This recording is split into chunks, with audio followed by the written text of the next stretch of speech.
बोल रामचंद्र की जय। लखन रामचंद्र की जय।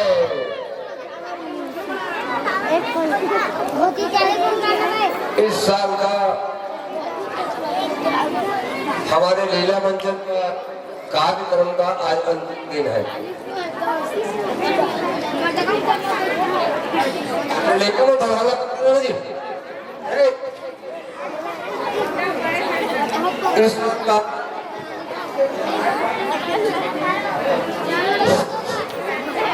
हेलो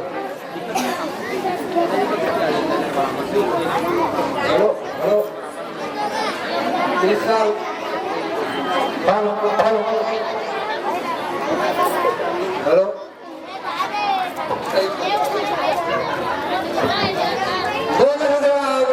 की जय। इस साल का हमारे लीला मंचन का आखिरी दिन है। आज के बाद इस लीला कार्यक्रम के बाद लीला बंद हो जाएगा। आज आप लोगों को सीताहरण लीला दिखाया जाएगा। अतः आप सभी दर्शक बंधुओं से मेरा सादर निवेदन है, प्रार्थना है,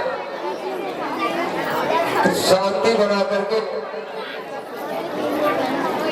कार्यक्रम का आनंद लें। जिन भाइयों को भगवान श्री रामचंद्र की आरती लेनी हो उन्हें संतोष 5 मिनट का समय दिया जा रहा है, आगे ले सकते हैं। अटक क्या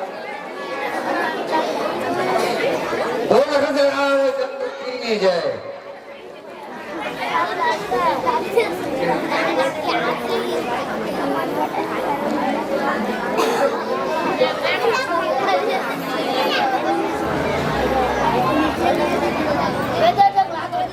hello hello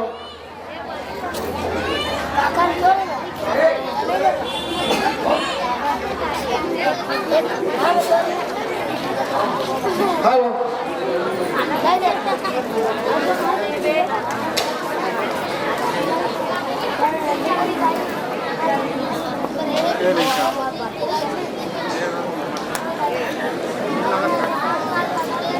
hello hello hello hello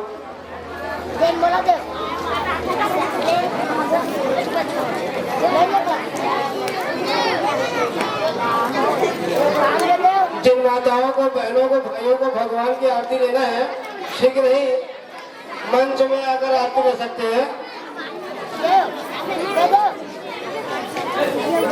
समय केवल 5 मिनट। उसके बाद आज का जो सीताहरण लीला है वो आप लोगों को दिखाया जाएगा। हेलो, ध्यान देंगे। कुछ बच्चे 3 मिनट 2-3 मिनट का बच्चे का गरबा कार्यक्रम है। वो लोग समय मांगने आए थे यहाँ। बच्चे का नाम तो नहीं जानता, लेकिन जो बच्चे भी आए हुए थे वो 2 मिनट का समय है, अपने साथियों के साथ मंच में आ सकते हैं। बोल सकते हैं रामचंद्र की जय।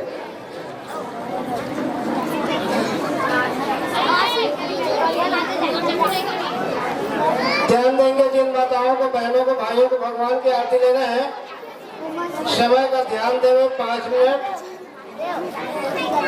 आप लोग आकर आरती करके अपना श्रद्धा सुमन भगवान के चरणों में पहुंचा सकते हैं। भगवान श्री चरणों में 5 मिनट की बोलो श्रद्धा भक्ति की जय। राम नाम की लूट है, लूट सके सो लूट, अंत काल पछताओगे जब प्राण जाएगा छूट। देखिए 5 दिन का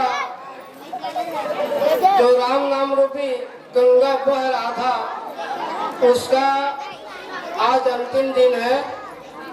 जिन्होंने लूटा उनका जीवन तो पार हो गया, जो अभी तक नहीं लूट सके हैं आज का पूरा समय है रामलीला मंचन तक। आज भी अपने आप को लुटा सकते हैं और अपने जीवन को सफल बना सकते हैं। आज के बाद ऐसा मौका कम से कम 1 साल के लिए नहीं आने वाला है, तो समय न गंवाएं। जिन माताओं को, बहनों को, भाइयों को भगवान की आरती करना है, शीघ्र ही मंच में आकर आरती ले सकते हैं।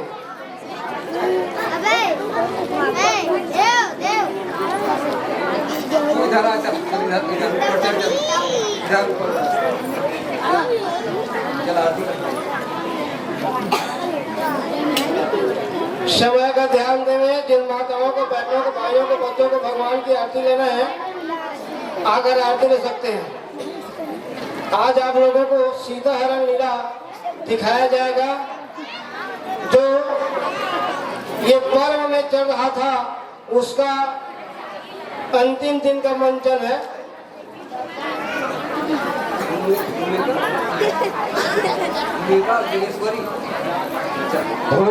भूमि क्या है?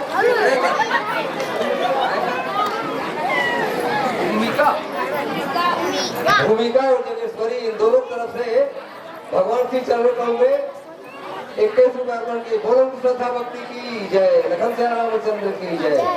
कल विजयदशमी है। हमारे मंडली की तरफ से पूरे ग्रामवासियों को बहुत बहुत बधाई और न्योता।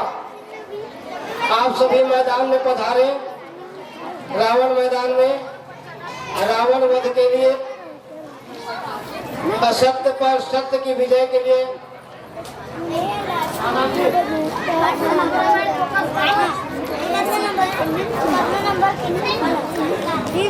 रीना और करीना की तरफ से 10 रुपए भगवान के आरती में अर्पण किए हैं। श्रद्धा भक्ति की जय। जिन माताओं को, बहनों को, भाइयों को, बच्चों को भगवान की आरती लेना है, निसंकोच मंच में आकर आरती सकते हैं। तो मैं कह रहा था आप सबों को बहुत बहुत बधाई विजय पर्व की। कल विजयदशमी दशहरा है। और रामचंद्र की जय। उद्यानेन्द्र फुलेन्द्र ध्रुव चंद्रमणि ध्रुव के तरफ से इनके और भगवान श्री चरण में अर्पण किए। बोलो श्रद्धा भक्ति की जय। लखन से रामचंद्र की जय।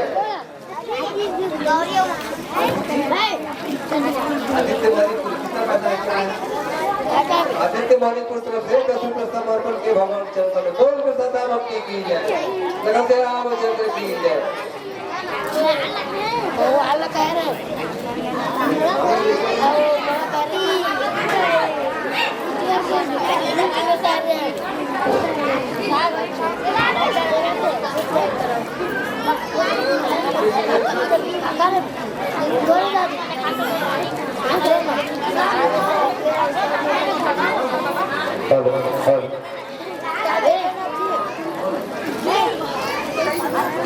ध्यान देंगे गरिमा और पूर्वांश यादव, इन दोनों तरफ से 51 रुपये भगवान श्री चरणों में अर्पण की। बोलो श्रद्धा भक्ति की जय। रामचंद्र की जय। ध्यान शांत करेंगे। अभी कुछ बालिकाएं 2 मिनट का गरबा कार्यक्रम प्रस्तुत करने जा रहे थे। वो बच्चा से निवेदन है बालिकाओं से अति शीघ्र मंच पे आने कष्ट करें।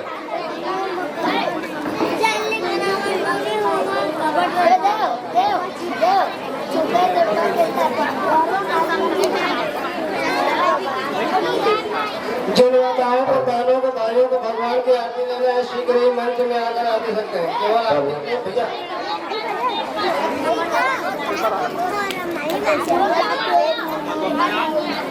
तीसरेलाल साहू मल्लीन वाले की तरफ से तारणी साहू अपने टीम को पकड़ करके मंच में आने कष्ट करें। तारणी साहू, तीसरेलाल साहू जी, आप हैं मल्लीन के, आपके तरफ से 21 रुपए भगवान के आरती में अर्पण किए हैं। दोनों की श्रद्धा भक्ति की जय। अल्लाह शांत रखेंगे। जिन माताओं को, बहनों को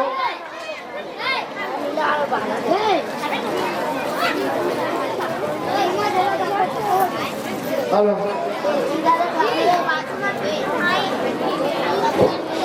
हेलो हेलो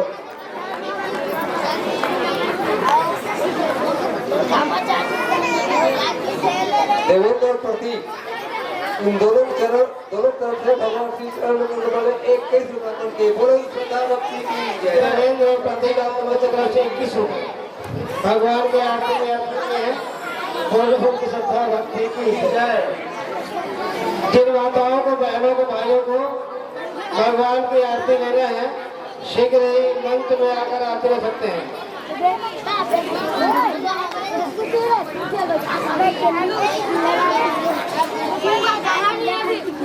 हल्ला शांत रखेंगे। अपने स्थान में बैठे बैठे हल्ला शांत रखें, शांति बनाए रखें, तभी आनंद आएगा। हम लोग भी, आप लोग भी हल्ला करेंगे तो कार्यक्रम का कोई आनंद नहीं आएगा। आज 5वें दिन का लीला है। आज से ये जो रामलीला का मंथन चल रहा था वो अब समाप्त हो गया है।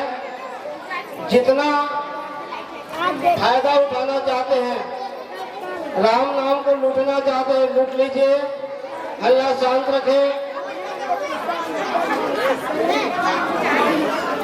इस तरह से आरती भी संपन्न हो गई।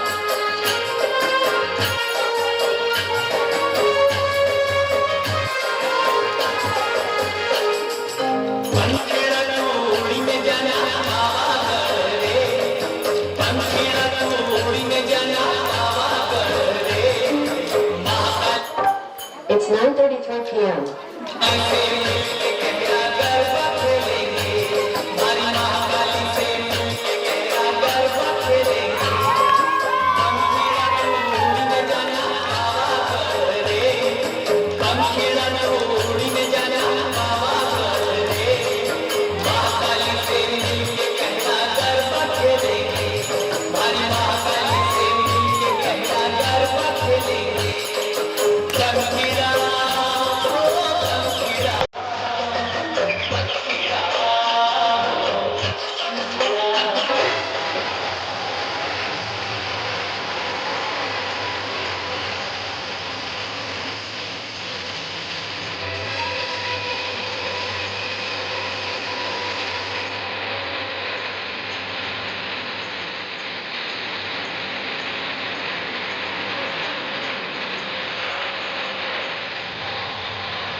पंचवटी सो दैये के बारा तुम सनम महासावनारी या संयोग विधि रचा विचार तुम्हारे समान पुरुष मेरे समान स्त्री कोई नहीं। मैंने 3 लोग को देखा, इससे अब तक कुंवारी नहीं। तुम्हें देखकर कुछ मनवाना है? जो भाई बोला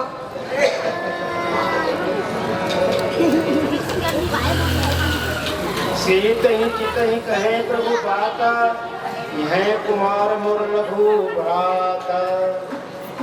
हे सुंदरी, मेरे पास तो मेरी पत्नी सीता है। तुम मेरे छोटे भाई लक्ष्मण के पास जाओ। कई लक्ष्मण अपनी भिग जाने प्रभु बिलोक बोले मृदुबाने।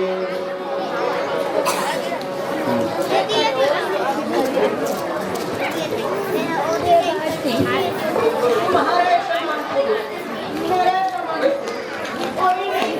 मैंने 3 लोग को देखा, इससे अब तक कुंवारी नहीं।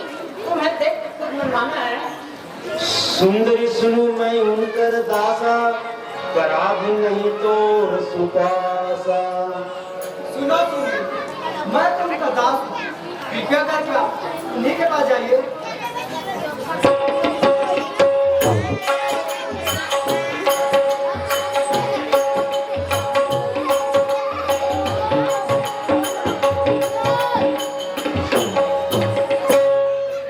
तुम्हारे समान पुरुष मेरे समान स्त्री कोई नहीं। मैंने 3 लोग को खुद देखा, इससे अब तक कुंवारी नहीं। मैं देखकर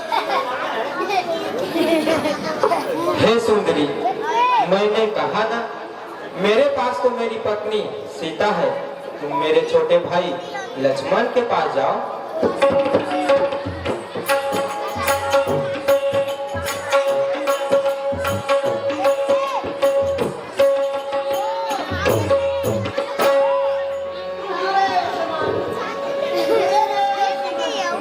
कोई नहीं। मैंने 3 लोग को देखा, इससे अब तक कुंवारी नहीं। तुम्हें देखकर कुछ मनवाना है? सुनो मैंने कहा ना, वो मेरे स्वामी और मैं उनका दास। कृपया करके आप उन्हीं के पास जाइए। निखरे राम निकट सो आई।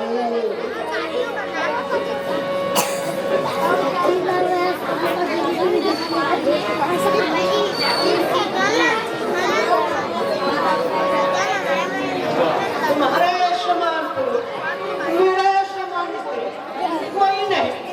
मैंने 3 लोगों को देखा, इससे अब तक कुंवारी रही। तुम्हें देखकर कुछ मनवाना है?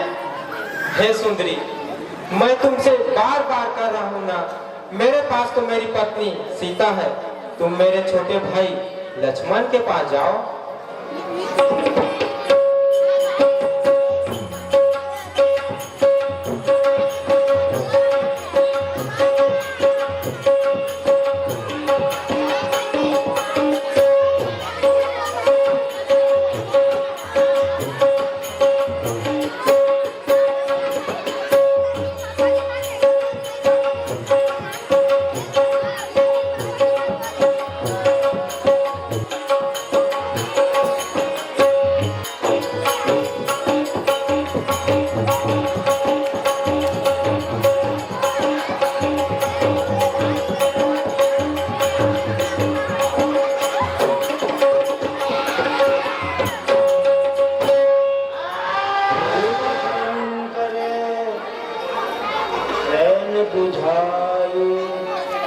मेरे बार बार समझाने का भी तू नहीं माना।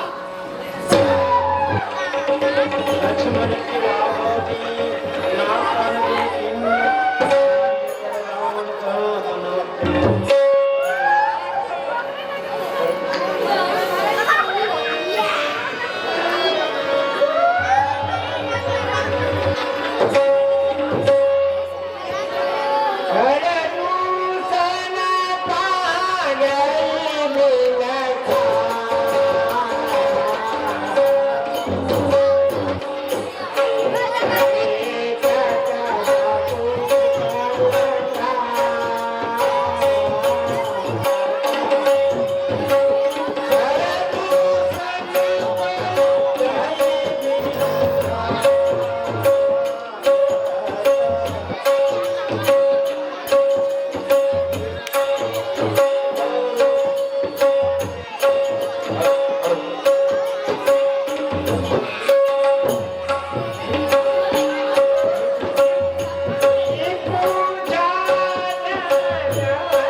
दूषण पे गई दिल खाता धिक धिक तो बहुत बल भाता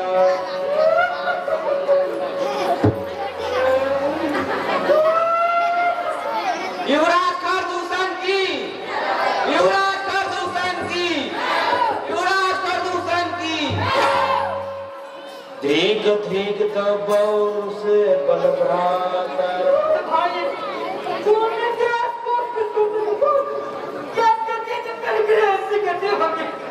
क्या हुआ सुबह का? यह तुम्हारे नाक पर आओ कैसा?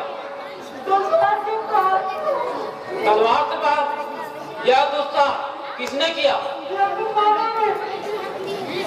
एक मानव ने? ऐसा कौन सा वीर है जो हमारी बात के नाक को काट दिया? अच्छा तुम महल की ओर जाओ, हम लोग उसे देखते हैं।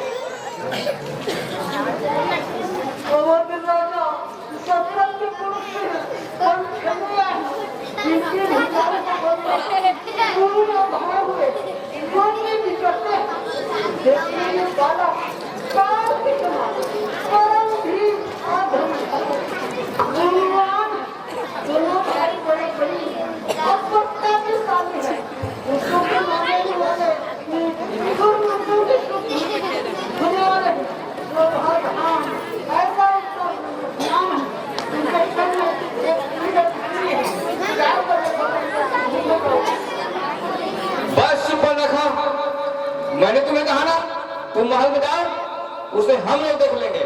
जाओ जल्दी।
सचिव बोले बोले खरदूषण, या कोई निपात नरघोष।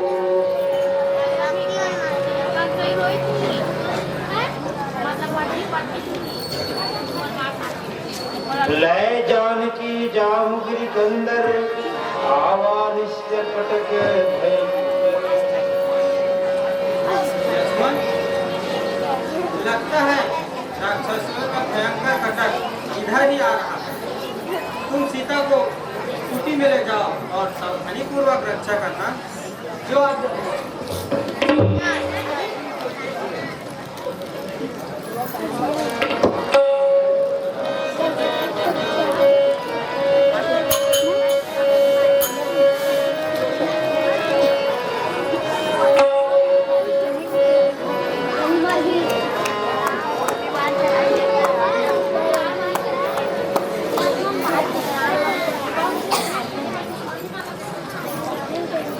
सचिव बोले बोले खरदूषण, या कोई बालक नरघोषण। यह कोई निरीह बालक नरों में भूषण है। सूर, नर, नाग, असुर हमने जितने भी देखे हैं, सुने हैं, मारे हैं, परंतु ऐसी सुंदर कहीं देखी। तो हे भाई, जो अपनी स्त्री छुपाई है तो हमें दे दे, और जीते जी दोनों भाई घर को जाए। मेरा कहना तुम उसे सुनाओ और उनका वचन सुन दिख रहा हो। जो आ गया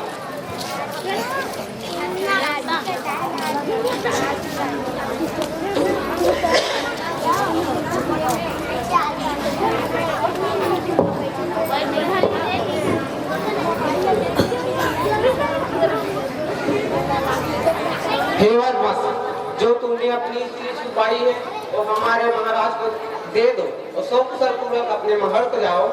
यही हमारे महाराज का आदेश है। हम क्षत्रिय मृग यावन करें, तुमसे खल मृग खोजत फिरहि। हम क्षत्रिय हैं, तुम जैसे मृगों को हम वन में खोजते फिर रहे हैं। जाओ अपने महाराज से कह देना हम अपनी स्त्री नहीं देंगे और युद्ध के लिए तैयार हैं। अच्छा ठीक।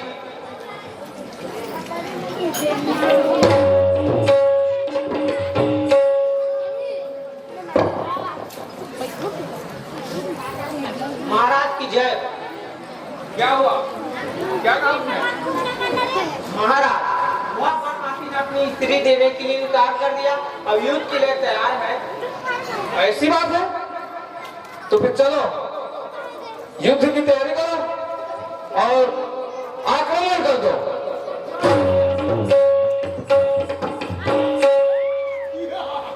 Yeah.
बैठो ही लाल, बैठो।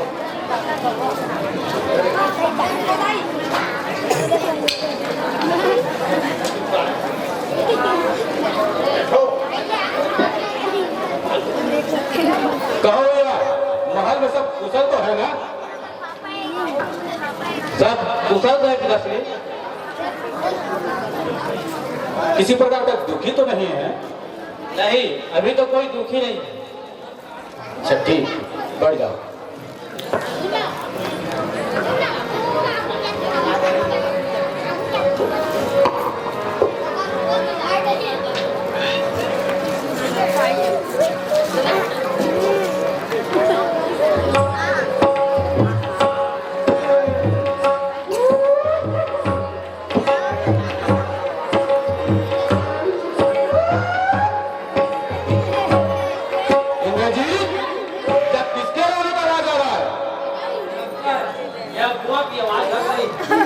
ऐसा क्या? क्या हुआ सुप्रभात? यह कैसी गति बना रखी है? तुम्हारे नाक पे यह घाव कैसा? तलवार से प्रहार किया है। क्या? तलवार से प्रहार किया? किसने किया है दुस्साहस? एक मानव ने? असंभव! घर और दूसर बल और पराक्रम से किसी प्रकार से कम नहीं था। एक मानव मानेगा, हम विश्वास नहीं करते। अकंपन क्या सुप्रभा कहती है वह सत्य है? इसका अर्थ यह है, यह सब देवताओं का षड्यंत्र है जो एक मानव के आड़ लेकर हमारी सीमा और हमारी सेना पर आक्रमण किया है। कौन कौन था उसके साथ थे? इंद्रवत से आया, बताओ कौन कौन देवता उसके साथ थे? इन देवताओं को ताना दिया पहुंचने गए। क्या वे त्रिलोक भूल गए? लंकेश्वर की शक्ति को भूल गए? क्या वे ये भी भूल गए कि मैं का नाम इंद्रजित है? आज्ञा दीजिए पिताश्री, इन सभी देवताओं को पाकर इसी सभा में उपस्थित कर और उसे षड्यंत्र करने का उचित दंड दिया जाए महाराज। नहीं युवराज इंद्रजीत, उनके साथ कोई देवता नहीं थे। कोई देवता नहीं तो कौन सी शक्ति? वो अकेला था। वो अकेला था?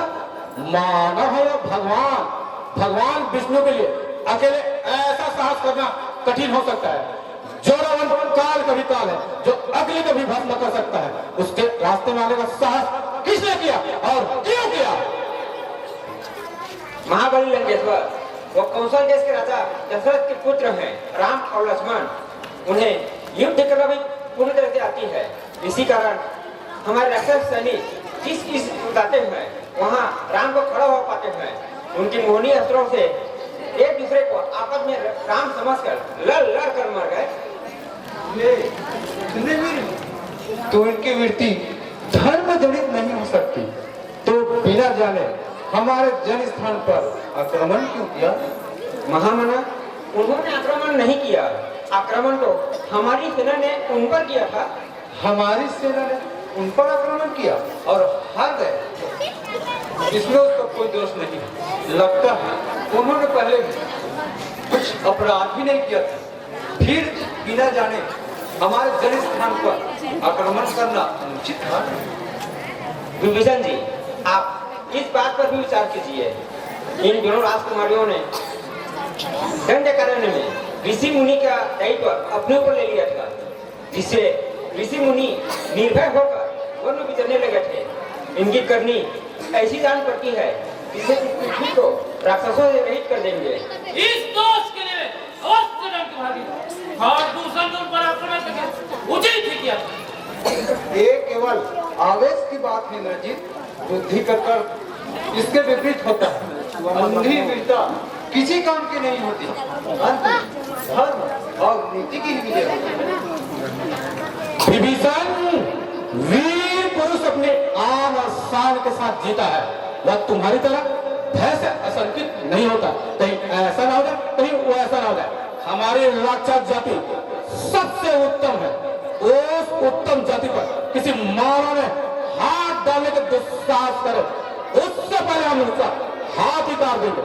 फिर तो उन्होंने हमारे दान का नाक कान काट कर कुरूप बना डाला, इसलिए हमने मन में ठान लिया है उसके रूपवती स्त्री को छीन लेंगे, रानी बनाएंगे और हम दोनों वनवासियों को पोटी पोटी काट कर हमारे राक्षसों में बांट देंगे। मेरी भूल क्षमा करें महाराज, आपका सीधा उन पर आक्रमण करना उचित नहीं होगा। परंतु खर और दूषण को महाप्रभुओं का सेना से संहार कर सकता तो रावण नहीं जाना उचित होगा। महाराज, यदि उन दो राजकुमारियों को जीत भी लिया तो आपकी क्या असर होगी, और यदि खंडवा की भांति आपको किस प्रकार क्षति पहुंचाई तो लंकेश्वर की कीर्ति को धोखा लग जाएगा। आप मेरी माने तो छल से आप उनकी स्त्री को भर लीजिए। राम अपनी स्त्री को अत्यधिक प्रेम करता है, उसकी छीन जाने पर वैसे अधमरा हो जाएगा, फिर आपका कोई भी सेवक उसकी जीवन लीला समाप्त कर सकता है।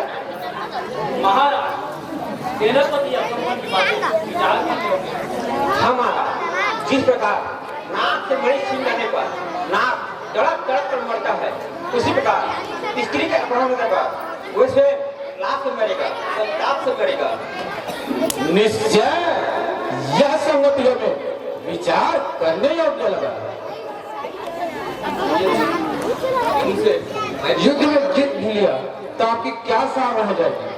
मेरे परम आदरणीय ज्येष्ठ भ्राता पंडित की परिकाष्ठा उच्च ब्राह्मण कुल में जन्म लेकर भी जो स्थापित कीर्ति की स्थापित की है, क्या चोरी करके आपकी शान बढ़ जाएगी महाराज? लंकेश्वर, मेरे परम आदरणीय ज्येष्ठ भ्राता क्षणिक कुमति में अपनी मति छीड़ मत कीजिए। धर्म और धर्म का विचार को शक्तिहीन करते हैं विभीषण। शक्तिशाली पुरुष जो करता है वही धर्म कहलाता है। परंतु बस आप लोगों ने जो जो सम्मति दी है हम उस पर विचार कर लो और उचित निर्णय लगे।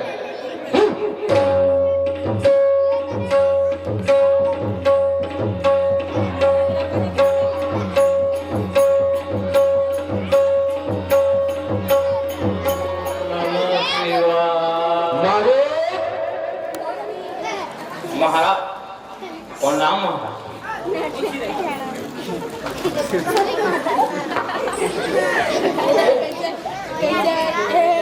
आइए महाराज, आसन ग्रहण कीजिए। महाराज, आज इस प्रकार महाराज के कुटिया में आने में मन में शंका हो रही है। आपके राज्य में सब कुशल तो है ना लंकेश? हम तुमसे सहायता मांगने आए हैं। विकट समस्याओं का समाधान करने में तुम जैसा बुद्धिशाली और कोई नहीं। तुम बड़ी बड़ी माया विद्याओं का ज्ञाता हो, तुम बल और छल दोनों के प्रयोग करने में कुशल हो, इसलिए तुम्हारी सहायता की आवश्यकता आ पड़ी है मुझे। परंतु महाराज, मैंने तो मायावी विद्याओं का प्रयोग करना छोड़ दिया। अब तो मेरा शेष जीवन कैलाशपति की आराधना में व्यतीत करने का निश्चय कर चुका हूँ महाराज।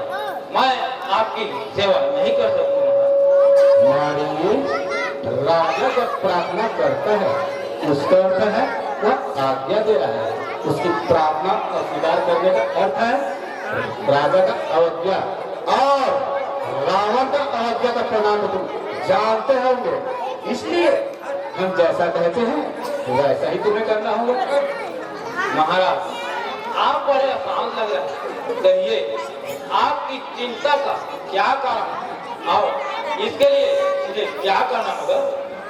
मारे एक मानव ने हमारी छावनी को विध्वंस कर डाला है, खैर आभूषण को मार डाला है। एक मानव ने? कौन है वो? सुना है अयोध्या का कोई राजकुमार राम, जो अपने छोटे भाई लक्ष्मण और अपनी स्त्री सीता के साथ पंचवटी में रहने आया है। उसने हमारी प्यारी बहन सुपलखा का नाक कान काट कर क्रूर बना डाला है। इसलिए हमने मन में ठान लिया है उसकी रूपवती स्त्री को छीन लेंगे, रानी बनाएंगे। इसलिए तुम्हारी सहायता की आवश्यकता आ पड़ी है। मेरी सहायता?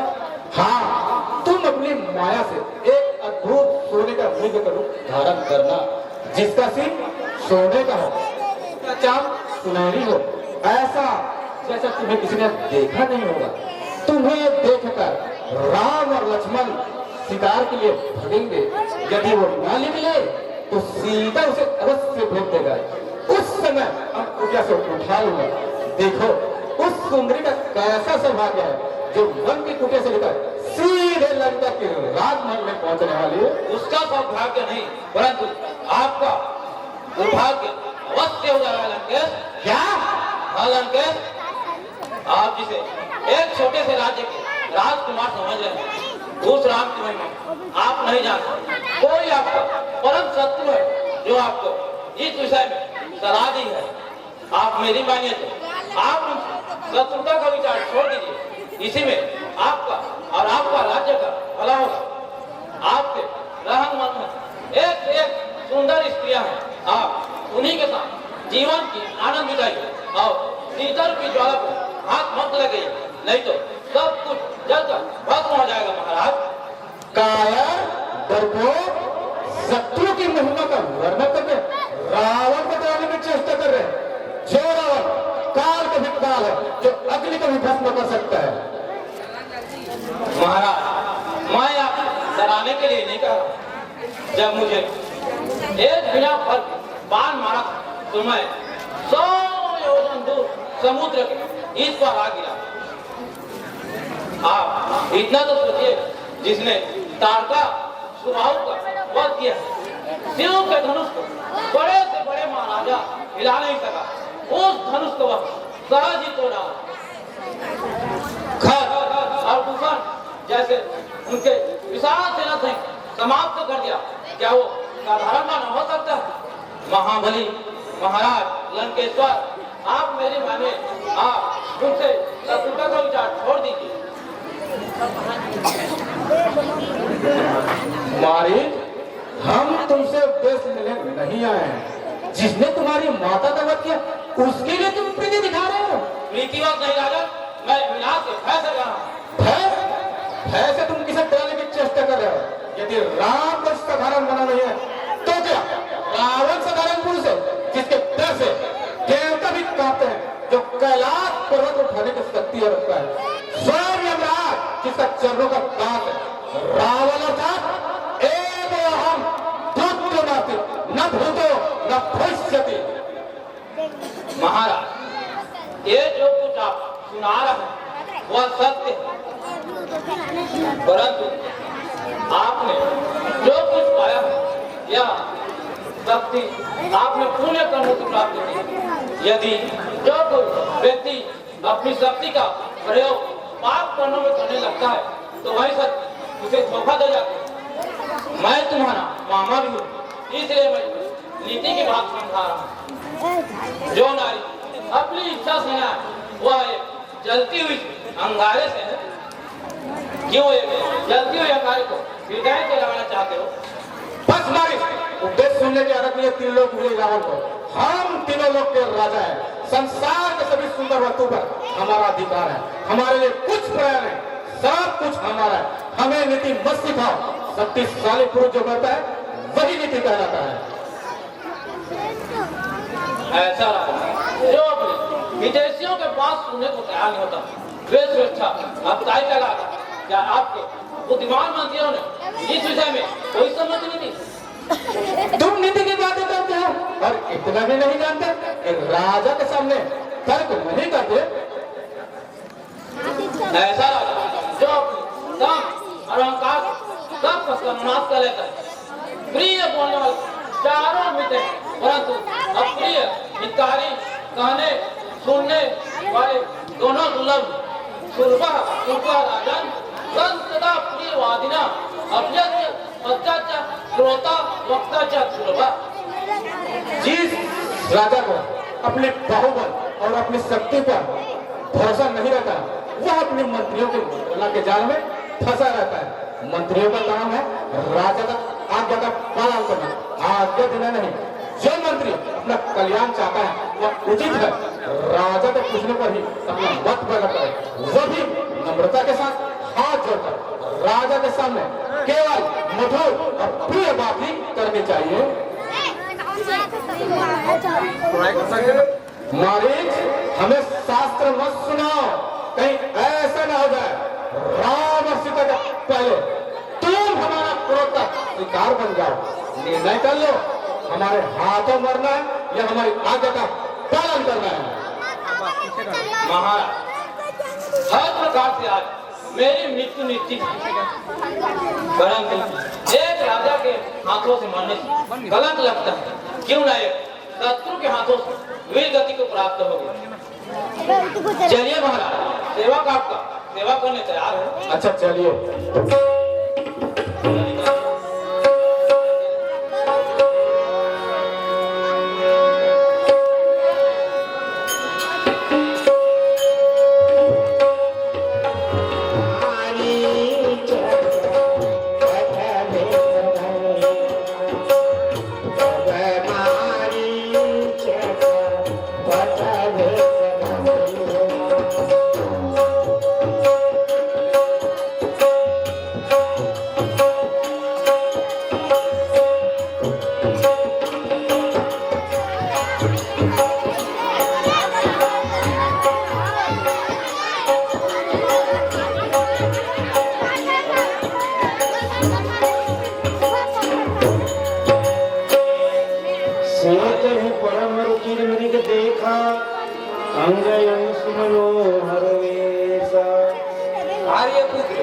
आर्यपुत्र लक्ष्मण भैया जल्दी आइए।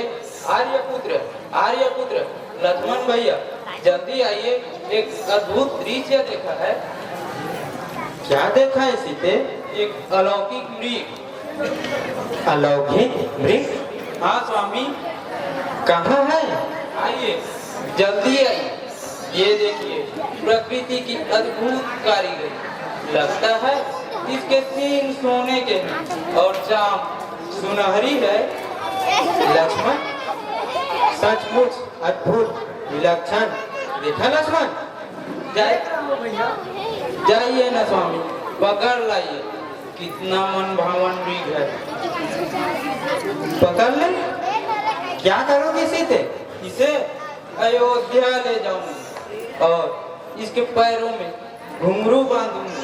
जब यह अयोध्या में छम छम कर चलेगी तो माता कितनी प्रसन्न होगी। नहीं तो भरत भैया को वनवास की स्मृति स्वरूप भेंट दे दूंगी। लक्ष्मण, लगता है तुम्हारी भाभी की इच्छा पूरी करनी ही पड़ेगी। वास्तव में ये है ही बहुत सुंदर। किसका अनोखा रूप इसका चतुर बन रहा है लक्ष्मण। भैया, भाभी को तो हमें किसी संकट में न डालो। यह स्वर्ण मृग तो मुझे राक्षसी माया जन्म पड़ती है जो प्रकृति के विरुद्ध है, अप्रकृति का असंभव है। लक्ष्मण, यह प्रकृति कुछ नहीं होता भाई। ज्ञानी विज्ञानी भी प्रकृति का पूरा रहस्य नहीं जानते लक्ष्मण। इससे प्रकृति मिथ्या नहीं हो जाती लक्ष्मण। लेकिन प्रकृति के विरुद्ध है। प्रकृति के विरुद्ध कुछ नहीं होता लक्ष्मण। भरद्वाज मुनि के घर में पुत्र रूप में सातम पैदा नहीं हुए थे लक्ष्मण। इसी प्रकार सहज कोटि में जीव मिलते हैं लक्ष्मण। भगवान की माया हो सकती है, परंतु भैया यह स्वर्ण मुझे राक्षसी माया जान पड़ती है। याद है भैया, एक बार दंडक वन में कई राक्षस इसी प्रकार से नृपन चलाए थे। ओहो, आप दोनों भाई इसी तरह तर्क वितर्क करते रहेंगे तो वो अनोखा हिरण भाग भी जाएगा। जाइए ना स्वामी, पकड़ लाइए। क्या आप मेरी इतनी सी इच्छा पूरी नहीं कर सकते? लक्ष्मण, लगता है तुम्हारी भाभी की इच्छा पूरी करनी ही पड़ेगी। मैं सीता की इच्छा पूरी करने के लिए इस मृग के पीछे जा रहा हूँ। भैया सीते, यदि मृग जीवित हाथी नहीं आया तो क्या होगा? इसकी मृक्षम कितनी सुनहरी है, आपके पूजा में आसन के काम आएगा। भैया मुझे अब भी संदेह है, यह स्वर्ण कोई राक्षसा लक्ष्मण, यदि राक्षसी माया हुआ तो इसका अंत ही निश्चित है। लक्ष्मण, कहीं तुम्हारा संदेह यह सत्य न हो। मैं सीता की इच्छा पूरी करने के लिए इस कंचन मृग के पीछे जा रहा हूँ, परंतु सावधान लक्ष्मण, वन में अनेक राक्षस घूमते रहते हैं। मैं जीवित अथवा मार कर शीघ्र लौट आऊंगा। तुम किसी भी परिस्थिति में मेरे आने तक सीता को अकेली मत छोड़ना।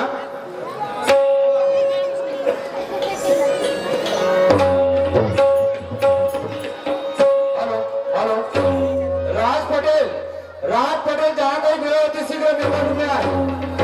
राज पटेल जहाँ कहीं मिले हो तो शीघ्र मेरे रूम में आए।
हाँ सीते बचाओ बचाओ, हाय लक्ष्मण, हाय सीते बचाओ, सीते बचाओ। लक्ष्मण सुनी अपनी भैया की आवाज, कितने आर्तस्वर से चिल्ला रहे हैं। लगता है जरूर किसी संकट में है। सुनी है भाभी? तो खड़े क्यों हो, जाते क्यों नहीं? क्योंकि मैं जानता हूँ कि भैया किसी संकट में फंस ही नहीं सकते। ये कदाचित भैया की आवाज है। भाभी आप इतनी अधिक न हो, धीरज धरिए। जिसके पति के प्राण संकट में हो उसे तुम धीरज धरने की बात करते हो। लक्ष्मण कहीं तुम राक्षसों के डर से अपने प्राण बचाने के लिए तो नहीं जा रहे? मैंने तुम्हें इतना कायर नहीं समझा था लक्ष्मण। भाभी ये आप क्या कह रहे हैं? अपनी भैया के सामने धनुष उठा उठाकर अपनी वीरता की बड़ी बड़ी डींगे मारते थे, और आज सचमुच वीरता दिखाने की बारी आई तो अपने भाभी के आंचल में छुपना चाहते हो। लक्ष्मण क्या इस समय तुम्हारा यही कर्तव्य है? भाभी मेरा इस समय एक ही कर्तव्य है, अपने प्रभु श्री रामचंद्र जी का आज्ञा का पालन करना। और वो मुझे कहा गए हैं, हे माता आपकी सुरक्षा के लिए मैं यही रहूंगा, इसलिए मैं आपको अकेली छोड़कर नहीं जा सकता। मेरी रक्षा, जिसके लिए मैं सारा संसार त्याग कर इस वन में रहना आई हूँ, तुम मेरी रक्षा करना चाहते हो? लक्ष्मण यदि उनको कुछ हो गया तो मैं एक पल भी जीवित नहीं रह सकती। फिर करते रहना मेरे मृत शरीर की रक्षा और पालते रहना अपने भैया की आज्ञा का पालन। भाभी आप जानती नहीं, तीनों लोक में ऐसा कोई भी नहीं है जो भैया के परास्त कर सके। किस दुर्भाग्य के कारण आपकी बुद्धि इतनी हो गई भाभी? किस दुर्भाग्य के कारण? जिसके पति के प्राण संकट में हो उससे बड़ा दुर्भाग्य और क्या हो सकता है? लक्ष्मण जिद्दी तो तुम सदा से ही थे, लेकिन आज हर धर्मी पर उतर आए हो। अपनी कायरता के कारण मेरी अवज्ञा करोगे, इसकी मुझे आशा नहीं थी लक्ष्मण। भाभी आप मुझे कायर मत कहिए। कायर नहीं तो मेरे आज्ञा का पालन करो। भाभी आप हट मत कीजिए, नहीं तो अमंगल हो जाएगा। यदि तुम नहीं गए तो आज सचमुच अमंगल हो ही जाएगा। भाभी आप मुझे विवश मत कीजिए। ठीक है, यदि तुम नहीं जाना चाहते तो ला धनुष और बाण मुझे दो। हर आर्य स्त्री अपनी पति की रक्षा करना अच्छी तरह से जानते हैं। ला, देते क्यों नहीं? ठीक है, यदि तुम धनुष और बाण भी नहीं देना चाहते तो मैं इसी ही चली जाती हूँ। आप हट मत कीजिए। बातें न करो, कर्म करो कर्म। अच्छी बात है, आज पहली बार लक्ष्मण अपने प्रभु श्री रामचंद्र जी का आज्ञा का उल्लंघन करता है। भैया मुझे क्षमा करना। भाभी आप यह में चले जाइए।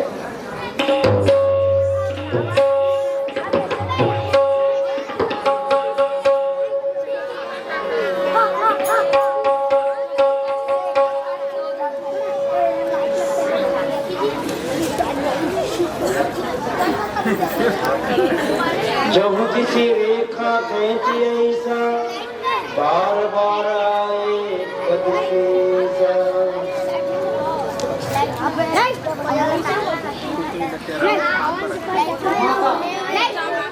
गुरु की दी हुई मंत्र शक्ति से मैंने एक अदृश्य दीवार बना दी है।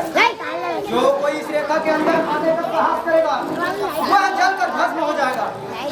उन्हें माता प्रभु श्री रामचंद्र जी के आने तक अपनी जगह इस रेखा के बाहर मत रखना।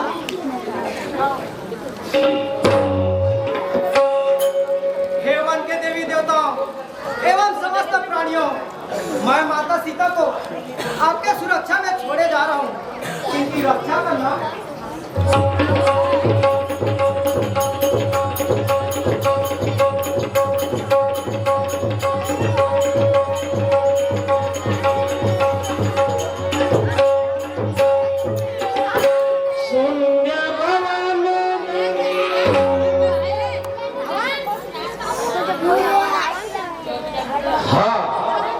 यही समय है, अब मुझे भेष बदलकर चलना चाहिए।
खाने को मिल जाए।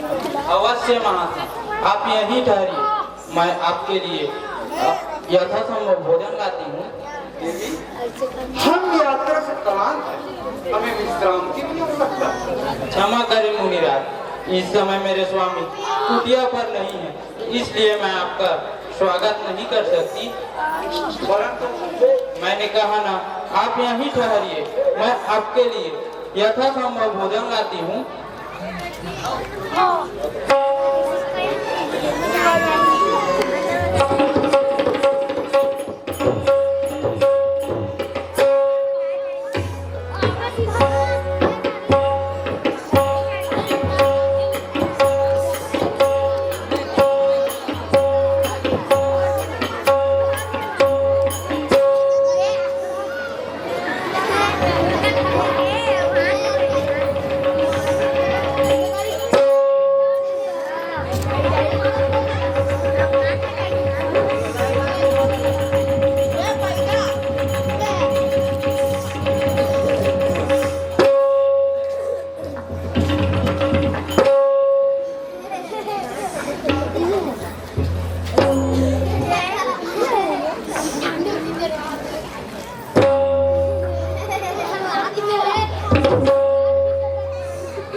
ये लीजिए मुनिराज, मैं आपके लिए भोजन लाई हूँ। ले आओ देवी। कृपया आप ही को कष्ट करना होगा। अब तो हमने आसन जमा लिया है, यात्रा से क्लांत है, बार बार उठा नहीं जाता, जो कुछ भी देना है यही ले आओ। भगवान, मैं इस सीमा रेखा से बाहर नहीं आ सकती, कृपया आप ही को कष्ट करना होगा। देवी, द्वार पर आया हुआ अतिथि भगवान का रूप होता है और तुम हमारा तिरस्कार कर रही हो। नहीं नहीं मुनिराज, मेरे वहाँ न आने का कारण आपका तिरस्कार करना नहीं है। वास्तव में मेरे देवर श्री ने मेरे सुरक्षा हेतु एक सीमा रेखा खींच गए और अपनी शपथ देकर कह गए हैं कि भाभी इस मर्यादा की सीमा को न लाना, इसलिए मैं वहाँ नहीं आ सकती। कृपया आप मेरी बातों का बुरा न माने। पहले तो हमने कुटिया के अंदर आने से मना कर दिया, अब दूसरी खरीदारी हो जैसे कि हमको पशु पक्षी हैं। ऐसा व्यवहार नीच जाति के लोगों से किया जाता है। यदि कोई संत या महात्मा द्वार पर आ जाए तो उसे बड़े आदर से उनकी चरण छूकर इच्छा दी जाती है। ठीक है, हम तुम्हारे द्वार से भूखे चले जाते। नहीं नहीं मुनिराज, आप मुझ पर दया कीजिए, मुझे अपनी पुत्री समझकर मेरी समस्या और व्यवस्था को समझिए। हम सब समझते हैं, हम त्रिकालदर्शी हैं। मूर्ख स्त्री, हम इस समय देख रहे हैं कि तुम्हारा पति एक स्वर्णमीर के पीछे भागा भागा फिर रहा है और वह स्वर्णमीर एक बार तुम्हारे पति को आहत कर चुका है। हम श्राप देते हैं, नहीं स्वर्णमीर तुम्हारे पति को। नहीं नहीं मुनिराज, आप मेरे पति को श्राप मत दीजिए, मैं वहीं आती हूँ। मैं आपकी शक्ति को नहीं जानती थी। जाओ कन्या, हम तुम जैसे सुंदर स्त्री के अश्रु नहीं देख सकते। ये आपका विशेष अनुग्रह है मुनिराज। हम भी तुमसे विशेष अनुग्रह करते हैं। हम देख सकते हैं कि इस वन में रहने आई तुम कोई साधारण कन्या नहीं हो। तुम्हारा मस्तक कह रहा है कि तुम किसी राजघराने से संबंध रखती हो। क्या नाम है तुम्हारे पिता? मैं मिथिला नरेश महाराज जनक की पुत्री हूँ। मिथिला की राजकुमारी और इस अवस्था में यह कैसा दुर्देव जिस कंचन काया को देख देवता भी ललायत हो जाए उसे तुम इस घास फूस के तो कर रही हो। ऐसे रानी रत्न तो किसी त्रिलोकी के पत्नी होने योग्य हो। मेरे लिए तो मेरे स्वामी ही सर्वश्रेष्ठ है। उनसे बढ़कर भला कोई हो सकता है? अवश्य हो सकता है। हम तुम्हें बताते हैं। सीते जिसके नाम से देवता नाग किन्नर असुर राक्षस थर्रा उठते हैं, सूर्य चंद्र आदि नवग्रह जिनके इच्छा से चलायमान होता है, जिसे देख पेड़ के पत्ते भी भय से स्तब्ध हो जाते हैं, तुम्हें तो उस अधिपति लंकापति रावण की पत्नी होने योग्य हो। दुष्ट, ऐसे पाप पुण्य वचन बोलते हुए तुम्हें लज्जा नहीं आती? महात्मा के वेद में दुरात्मा हो तो कौन हो तो?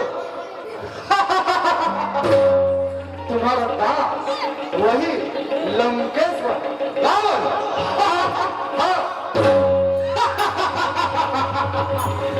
राज सीते, तुम्हारी कामना ने हमें इतना आतुर कर दिया कि हम स्वयं तुम्हारे द्वार पे भिक्षा मांगने आ गए। कल से हमारे राजमहल में 5000 पटरानियां दासी निभाती तुम्हारी सेवा करेंगी। तूने सोच भी कैसे लिया कि तुम अपने वैभव का बखान करोगी और सीता तुम्हारी साथ चली जाएगी? यदि प्राण प्यारे है तो चला जाए यहाँ से, नहीं तो मेरे स्वामी तुम्हारे लंका से ही जला के भस्म कर दे। तुम जिस पति का मान करती हो वह तो धरती पर चलने वाला एक मानव मात्र, और हम जिन राक्षसों के राजा उन मानव को तो फल फूल की भांति अपना आहार समझती है। तुम हम लोगों की शक्ति को नहीं जानती? जानती हूँ, अच्छी तरह से जानती हूँ। खैर और दूसरा तुम्हारे ही भाई थे ना जिसे रघुवर ने आम की आंख से समाप्त कर दिया था। दुष्ट, यदि प्राण प्यारे है तो चला जाए यहाँ से। इस प्रकार अपमान करने का साहस आज तक किसी ने नहीं किया। इसका परिणाम जानती हो? और एक प्रतिवता नारी की ओर कुदृष्टि डालने की मूर्खता आज तक किसी ने नहीं किया। इसका परिणाम जानते हो? फिर से इस मिठा के अंदर जाना चाहती हो? नारी एक बार अपनी मर्यादा का सीमा लांघ जाए उसका दोबारा जाना असंभव हो जाता है। सीते आप तुझे रावण के हाथों में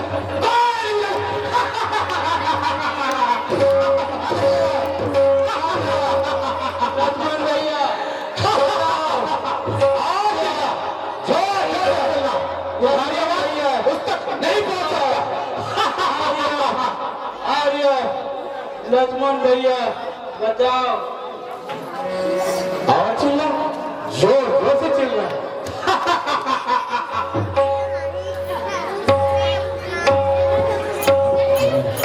आर्य, आर्य, लक्ष्मण भैया बचाओ। आर्य, आर्य, लक्ष्मण भैया बचाओ। और चिल्लाइए, और चिल्ला।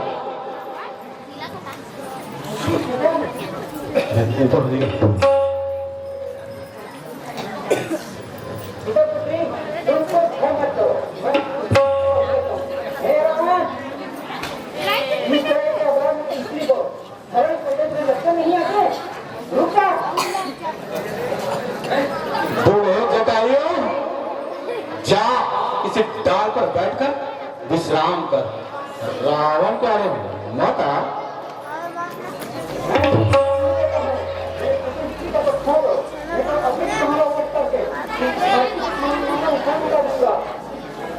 बुढ़े होकर रावण के साहस करने लगे। ठहर जा, अभी तुझे बताता हूं मैं। बस जा।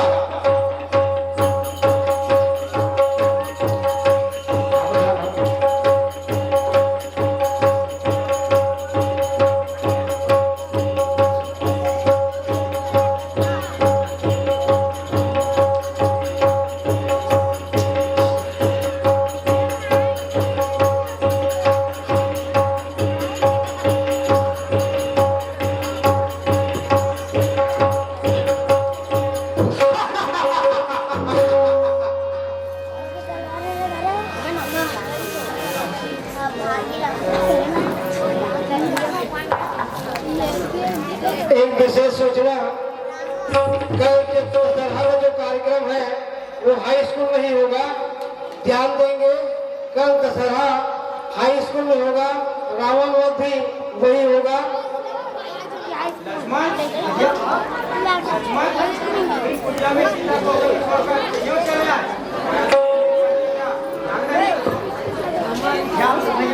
लेकिन माता ने मुझे जोर देकर कह दिया, जब मैंने मना किया तो उन्होंने मुझे ऐसे ऐसे मर वचन कहे जिन्हें छोड़कर मुझे आना पड़ा। भैया यह अच्छा नहीं हुआ भाई, तुम्हारा कहना सत्य हुआ। यह स्वयं राक्षस निकला। लगता है अब हमें सीता कुटिया में नहीं मिलेगी। नहीं भैया, अभी हमें यही में मिलेगा। अच्छा चलो कुटी में जाकर देखते हैं।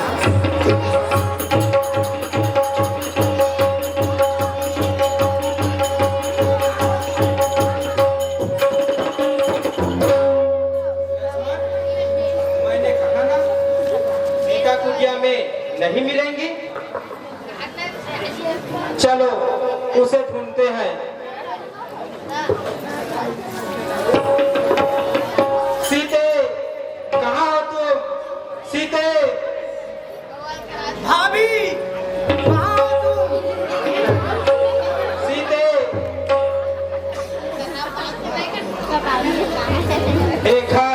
मृग, क्या तुमने मेरी मृग नैनी सीता को देखा है?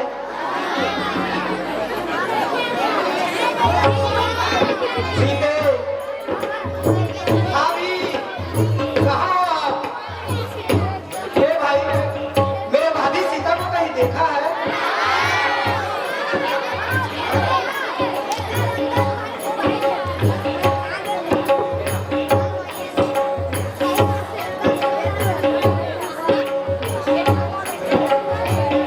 भाभी,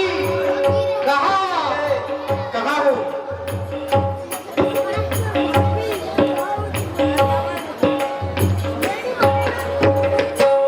लक्ष्मण, ये कौन है?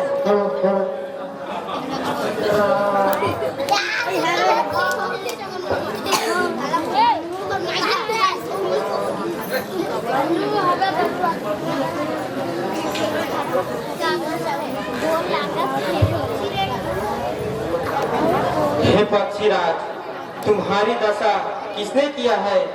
क्या तुमने मेरी सीता को देखा है?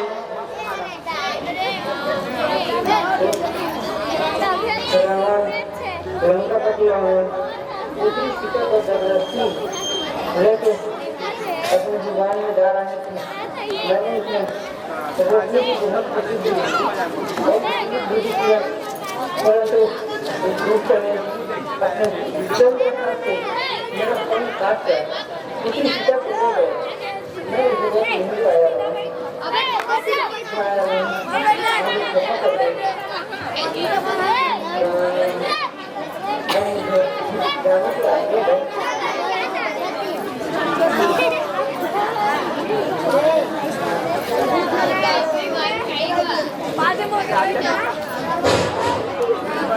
ध्यान देंगे, अभी हमारा कार्यक्रम चालू है लीला का। जैसे लीला समाप्त होगा उसके बाद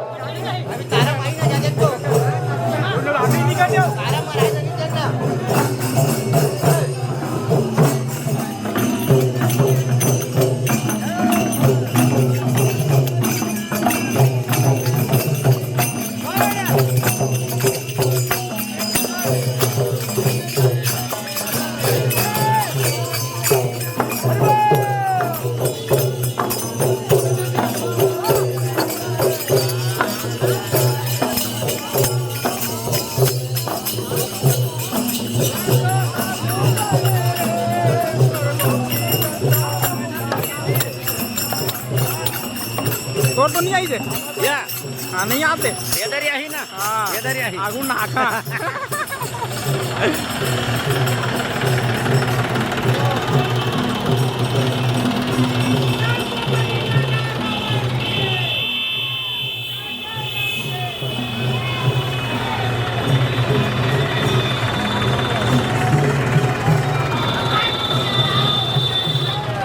देख देख देख देख देख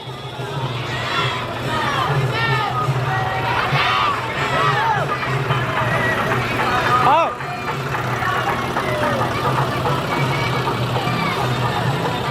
lên thokan naat deh thokan naat deh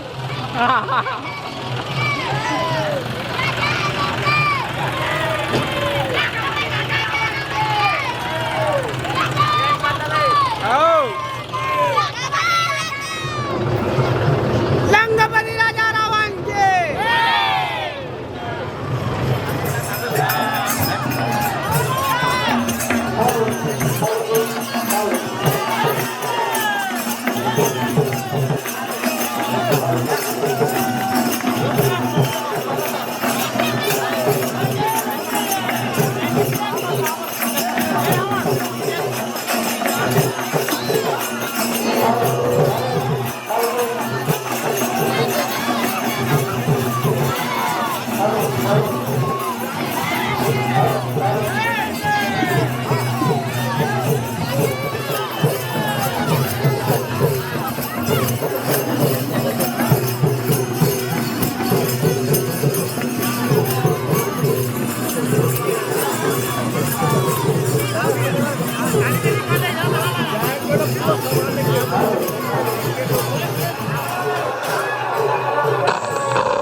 हाँ छोटे बच्चे रावण से दूर रहे समस्त अभिभावक छोटे बच्चे को दूर हटाओ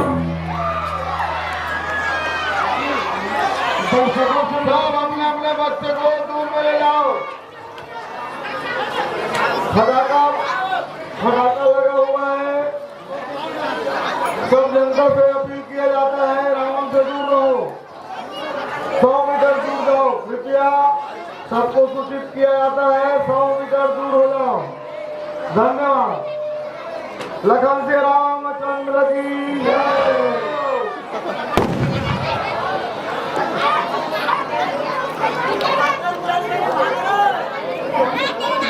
वीडियो बनाते